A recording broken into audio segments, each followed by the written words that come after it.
কবে কিসে পেমেন্ট করা হয়েছে তার সব তথ্য প্রমাণ এখানে নিরাপদভাবে সংরক্ষণ করে রাখা যায়। একই সাথে অনলাইনে টাকা লেনদেন, পেমেন্ট বা বিল পরিশোধ করতে পারেন সহজে ও নিরাপদে, যা ব্যবহার করা যাবে বিশ্বের বিভিন্ন দেশে।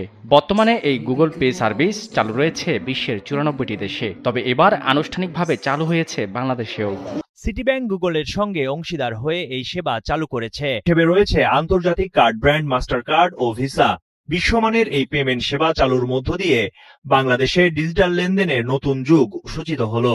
জানা যায়, গুগল পে চালুর মাধ্যমে দেশের গ্রাহকরা এখন থেকে তাদের অ্যান্ড্রয়েড স্মার্টফোন ব্যবহার করেই সহজ, দ্রুত ও নিরাপদ উপায়ে লেনদেন করতে পারবেন। পেমেন্টের জন্য আর আলাদা করে কার্ড বহন করার প্রয়োজন হবে না। ফোন ট্যাপ করেই দেশে বা বিদেশে যে কোনো পয়েন্ট অফ সেল, পিওএস টার্মিনালে অর্থ প্রদান সম্ভব হবে গুগল পের মাধ্যমে। এই সেবায় গুগল কোনো ফি নিচ্ছে না, নিরাপত্তার জন্য কার্ডের পরিবর্তে টোকেন ব্যবহার করছে। ফলে ব্যবহারকারীরা সম্পূর্ণ ফ্রিতে গুগল পে ব্যবহার করতে পারবেন।